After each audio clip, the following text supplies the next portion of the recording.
The city's Unsafe Camping Ordinance bans tent encampments in public places when shelter beds are available, and at all times within 2 blocks of schools and parks, canyons, transit centers, and homeless shelters. When we initially begin implementation of the ordinance, we're going to focus initially around schools and in many of our parks.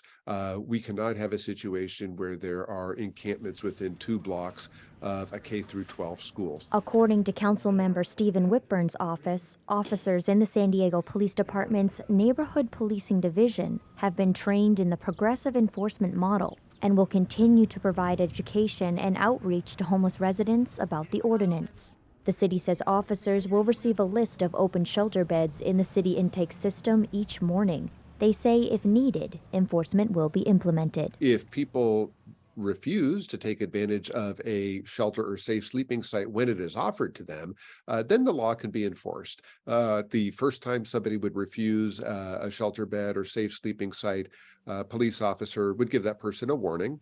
A second time that they decline shelter or a safe sleeping site, they could receive a misdemeanor citation.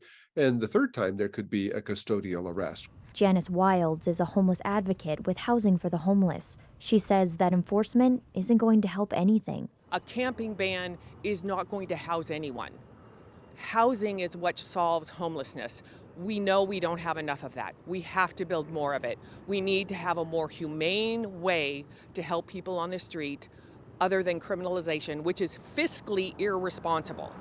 The city says unsheltered residents who accept a shelter bed will be transported through a coordinated effort between police and homeless outreach organizations. But Wild says the shelters cannot accommodate the needs of seniors, disabled, or medically fragile people. People will be physically and mentally harmed by this.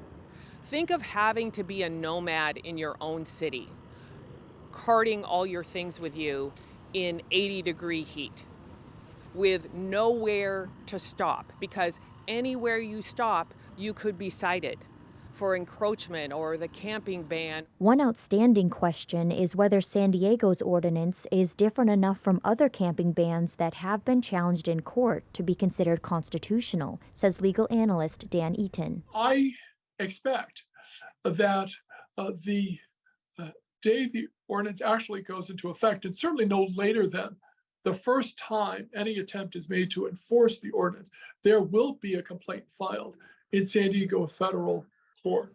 Councilmember Whitburn says he believes the ordinance is on a strong legal footing. The city of San Diego currently has about 2,400 shelter beds, most of which are in use. But the latest point-in-time count data shows there's 3,200 unsheltered homeless people in the city. Melissa Mae, KPBS News.